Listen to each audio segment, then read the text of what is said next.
I've been listening to Bob Dylan's Visions of Johanna for over 35 years. I heard it recently on WNCW out of Spindale. I heard it differently, and I decided to learn it. This song is a masterclass. Bob Dylan is the recipient of the 2016 Nobel Prize in Literature. Each word and phrase has been carefully crafted and placed to serve both economy and subterfuge. Decoded, it's a one-act melodrama. I'm Big Al Hall. I'll sketch it out. Then I suggest to go back and listen to the original. Seemingly unrelated observations will lock in and become supportive details. This is literature, and it's time to stop holding the baby upside down. Visions of Johanna is a delicate poem, in dedication to an occasion. It is an account of the first few moments after a blow-up fight that marked the end of a couple's close relationship. This couple lives in an apartment in a major city, presumably Greenwich Village in New York. They are friends with another couple who live nearby. The two apartments are in the same building. They have fought before. He has noticed that Johanna's thinking and behavior would sometimes change. The narrator does not seem to fault or blame Johanna. Instead, it is the machinations of Johanna's visions that have served to divide them. The visions are Johanna's and not the narrator's. The visions are also separate from Johanna. Everyone has experienced dissociation in some way. Some people experience it to a heightened degree. Dissociation is a feature of many personality disorders. It begins as a defense mechanism and can develop into a complex and enduring overdrive. When heightened defenses stay elevated, one's behavior may become overreactive. It is a way to overwrite or ignore unpleasant thoughts or memories, and is an extension of self-defense. Some people may dissociate and act out and not know what they've done nor what they've said. Dissociation is a response to trauma. For some, it might be an edginess for which they will apologize. Others may become explosive and regret their behavior. Some forget and deny. The response is evidence of great pain. Internal battles often become external actions with real-world consequences. The experience is crushing and disorienting. These visions of Johanna represent a collective sum of defensive thinking. They are Johanna's occasional frame of mind. When defenses are engaged and dissociation is achieved, judgment can shift from nuanced to black and white. The transition is noticeable to witnesses, but invisible and seamless to the sufferer. Over time, individual assumptions build into narratives. Uncontested, they become a monolithic other. The narrator calls them these visions and responds to their impact in each refrain. At the end of the first verse, the blow-up demonstrates that Johanna's negative assumptions about the narrator now carry more weight with Johanna than his own input. He is overwhelmed and confesses, "These visions have conquered my mind." At the end of the second verse, he gauges that Louise now also views him negatively. Her face, in shock, expresses angry doubt. He senses that, in Louise's eyes, the reasonable person he always believed himself to be has vanished. These visions have taken my place. At the end of the third verse, he has been mocked by Louise's partner and is certain he is misunderstood. This third strike shows he has been bested. The struggle has been invisible, and it has been in vain. These visions kept me up past the dawn. At the end of the fourth verse, he has been reflecting on Greenwich Village. His appreciation has grown into love.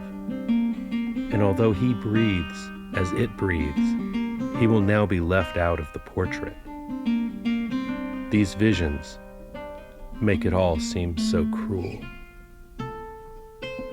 At the end of the fifth verse, he is nearly moved out of their apartment and is resigned to the breakup. He is leaving. He is not wanted. These visions have replaced him, and these visions are all that remain.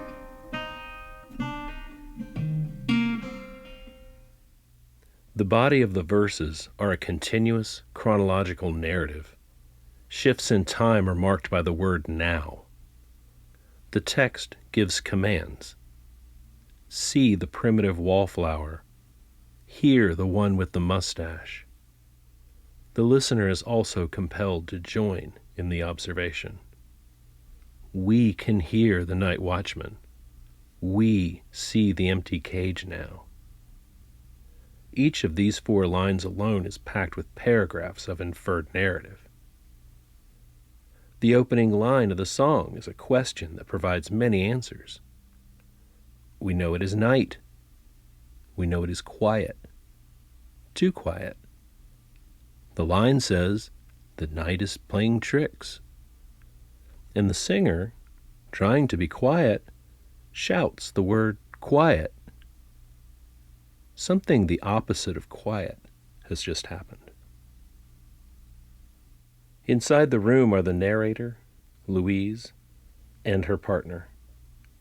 Outside the open window are people in the lofts across the street, assorted sex workers on the sidewalk nearby, and a night watchman.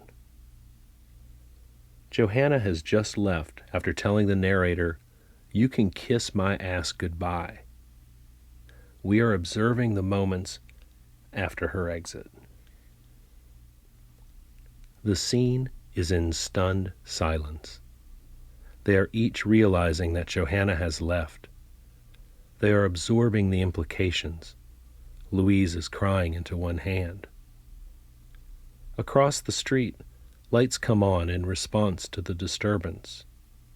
The heat pipes can be heard, and the soft radio. Whatever needed to be turned off has now stopped. Their 4 lives are so entwined that the breakup has been an explosion. Outside, nearby, ladies and girls conduct business in an empty lot, since the landowner is not there to protest. There was a more common euphemism at that time and in that place, which referred to a bulge in the front of a man's pants as his keychain. A man could excuse himself to fix his keychain and be free to adjust the bulge in his pants. Ladies who play blind man's bluff with the keychain is a reference to trans women concealing their bulge, engaging in work. The all-night girls are also sex workers. Together, they are usually whispering of escapades, but they heard the fight too and are silent.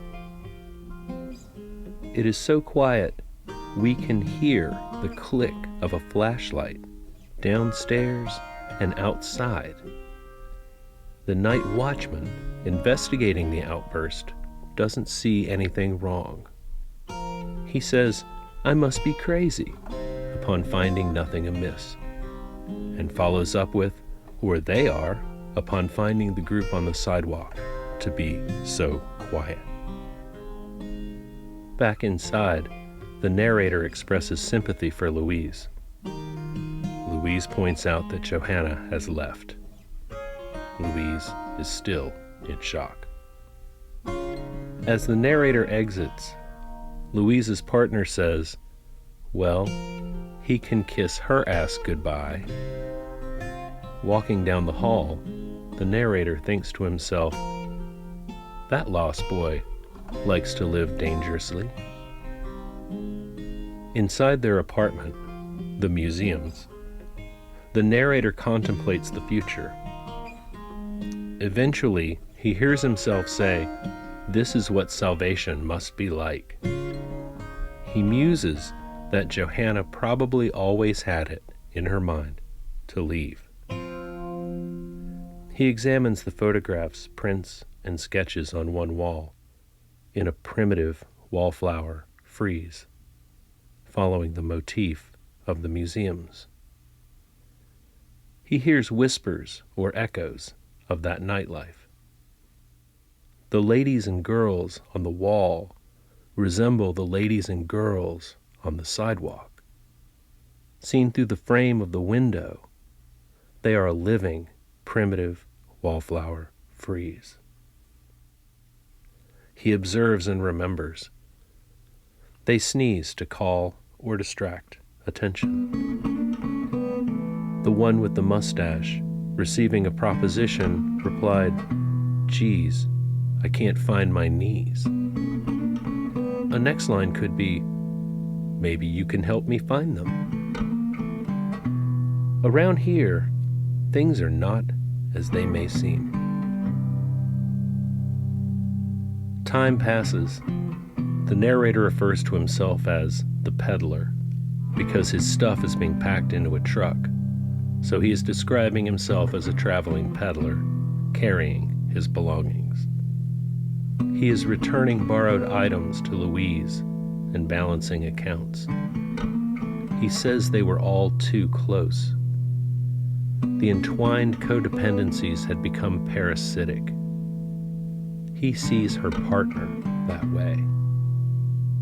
She informs him that describing what he is seeing is not the same as seeing. Johanna has not returned. The apartment, once a stage, and in some ways a cage, is now open and empty. On the back of the moving van, he writes a receipt that things borrowed have been returned. He also calls the van a fish truck. Both references lean into the peddler motif. He has become a fish peddler as an editorial comment. They think he stinks. He does not feel himself to be a villain, but these visions of Johanna have framed him as one. He cannot straighten it out.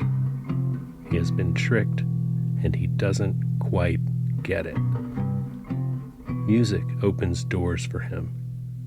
Some doors lead out. In Visions of Johanna, Bob Dylan is describing the night he and Joan Baez broke up. By the first verse, he has lost Joan. By the second, he has lost Sylvia. By the third, he has lost Ian. By the fourth, he has lost Greenwich Village. By the fifth, he packs up, humbled, and goes. In the past few years, Joan Baez has been public about her diagnosis of dissociative identity disorder. She is courageous and knows that awareness can help foster understanding and acceptance.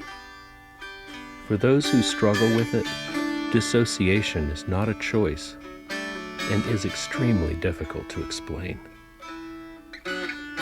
They loved each other very much to have endured their love in the pressure cooker of their dual professional lives. Bob Dylan found himself writing about it. He concocted a puzzle, the kind of puzzle he knew Joan would like, a story puzzle whose theme lay hidden in plain sight.